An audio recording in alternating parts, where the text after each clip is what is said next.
경매스쿨 현미경의 치유입니다. 구독과 알림은 잊지 마시고 먼저 한번 꾹 눌러주세요. 구독자는 힘입니다. 또 현미경 단체 톡방에서 올라오는 각종 부동산 뉴스와 경매 정보, 그리고 유튜브 뒷이야기도 늘 함께 하시기 바랍니다. 부동산 경매에서 경매 가격, 그러니까 감정가 대비 얼마가 떨어졌다라고 하는 것은 이거 정말로 엄청난 유혹이에요. 일반적으로 부동산 가격이 비싸다고 생각되면 안 사면 되는 거고요. 조금이라도 마음에 들지 않으면 그냥 포기하면 됩니다. 그런데 경매는요, 이 감정가격이라고 하는 숫자가 앞에 딱 나와 있으니까 여기에서 흔들립니다. 또 옆에 최저 입찰 가격이 딱 나와 있어서 경매 감정가격과 최저 입찰 가격이 대비가 되니까 왠지 이 물건 자체가 싸게 보이는 거죠. 이렇게 저렴하게 보이는 물건을 내가 낙찰 받으려고 하니까 이때부터 슬슬 욕심이 생기는 거죠. 점점 입꼬리가 올라가고 낙찰 가격이 높아집니다. 제가 이 바닥에서 이렇게 경매 가격에 눈속임에 당한 사람을 몇 명이나 봤을까요? 적어도 한 자리 숫자는 아닐 거예요, 아마. 오늘 봐야 할 물건의 사건 번호는 2019 타경 5425입니다. 소재지는 경기도 여주시 현암동이고 임야, 대지, 도로까지 있는 토지 경매입니다. 전체 면적은 962평이 넘는 꽤 큰 토지인데 실제로 사용 가능한 토지는 임야와 대지뿐입니다. 이 토지를 보고 있으면 전형적으로 가격이 주는 눈속임에 참 많은 사람들이 당했다라고 생각을 합니다.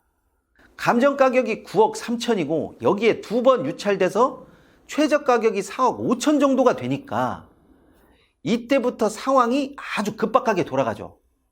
제 눈에도 아니면 입찰자 눈에도 아주 저렴한 물건처럼 얼른 보입니다. 부동산을 바라보는 심리가 아주 요상해서요. 물건이 마음에 든다, 저 물건 갖고 싶다, 정말 마음에 든다, 이렇게 생각을 하면 점점 마음에 드는 장점만 계속해서 나타나요. 또 그 장점만 계속해서 부각이 돼요. 이렇게 되면 가격은 당연히 조금씩 올라가죠. 문제는 가격을 올리더라도 타당한 근거를 가지고 올리면 상관이 없는데 그냥 막연한 희망을 가지고 그 물건의 가격을 올리는 거죠.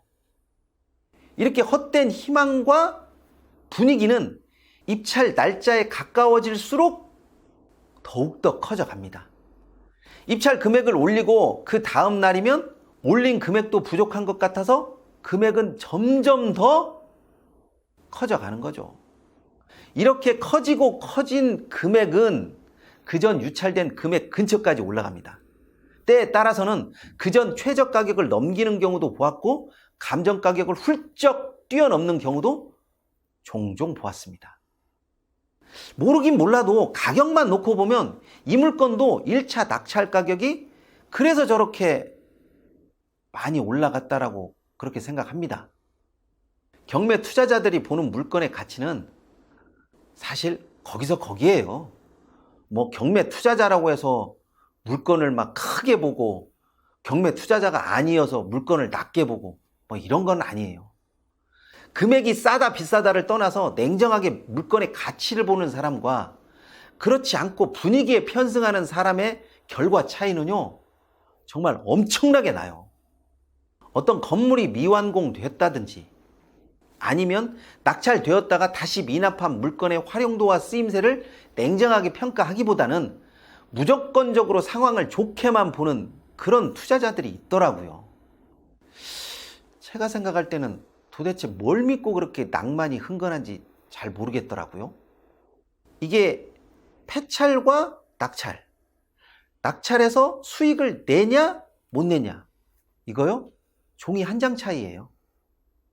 그런데 입찰 전에 주위에서 그 물건에 대한 좋은 평가를 쏟아내면서 입찰해서 낙찰 받으면 무조건 수익이 날 수 있다라고 뻔뿌질하는 사람이 꼭 생겨요. 이런 상황이 나타나면 이미 좋은 것을 보려고 마음 먹었기 때문에 근거와 이유는 몰라. 그냥 근거와 이유 없이 가격은 기대 바람을 타고 그냥 쭉쭉쭉쭉 올라가는 거죠. 자신은 앞에서 미납한 사람처럼 되지 않을 것이다. 나는 정말 다를 것이다. 이렇게 생각하면서 미납한 사실과 이유에 대해서는 굉장히 간단하고 쉽게 생각을 합니다.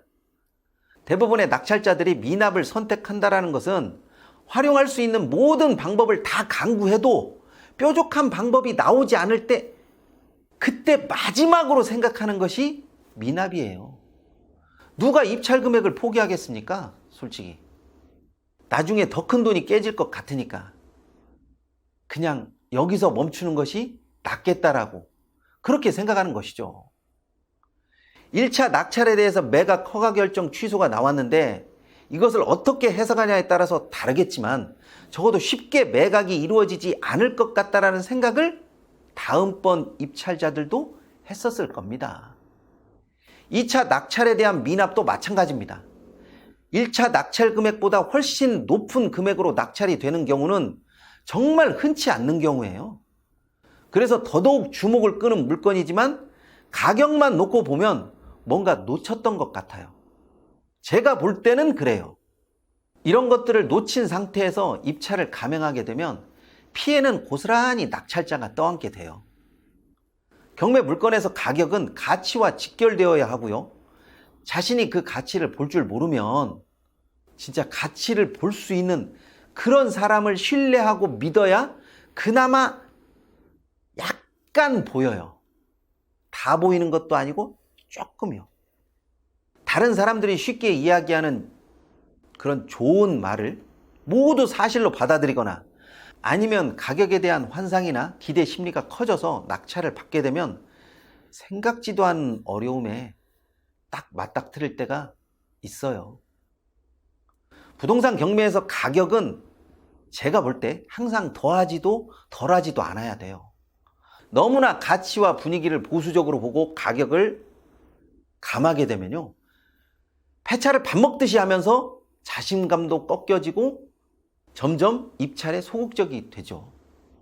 가치를 더 크게 부각시켜서 가격을 더하고 그 가격이 천정부지로 올라도 그것이 너무나 과한 것인지도 모르는 경우도 또 발생합니다. 그래서 폐찰은 폐찰대로 아쉬움이 크고요. 낙찰은 조금 더 저렴하게 썼어도 낙찰 받을 수 있지 않았을까 하는 그런 아쉬움이 남는 거죠. 딱 떨어지는 만족감은요, 제가 생각했을 때 별로 없었던 것 같아요. 그리고 앞으로 나타나는 낙찰자들도 낙찰 금액에 만족하세요? 하시는 분은 내심 없을 겁니다. 그래서 저는 입찰하는 가격이 왜 이 가격이 되어야 하고 타당한 이유와 근거를 끌어다 붙이려고 노력을 많이 하라고 합니다. 억지로라도 시켜요. 이 이유와 근거가 다른 사람에게 설명했을 때 설득력이 없으면 그냥 가격에 눈속임에 당한 것이라고 봐도 됩니다. 반대로 타당한 근거와 이유가 누가 봐도 그럴듯하면요, 옆에서 아무리 가격에 대해서 왈가왈부해도 우직하게 자신이 설정한 가격을 밀어붙이십시오. 경매 가격에 대한 정답은 저도 여러분도 그 누구도 내릴 수가 없어요. 그러니까 정답은 없다라는 말입니다. 많이 생각하고 많이 조사하고 많이 다리품 팔고 그래야 그나마 조금 제대로 물건의 진면목을 볼 수 있다라는 이야기죠. 너무나 쉽게 생각하면 자신도 모르게 가격의 눈속임에 깜빡 당하고 맙니다. 경매에서 실패나 실수는 항상 후회와 손실을 반드시 동반한다라는 사실 정말 잊지 마시기 바랍니다. 이번 시간은 여기까지입니다. 시청해 주셔서 감사합니다.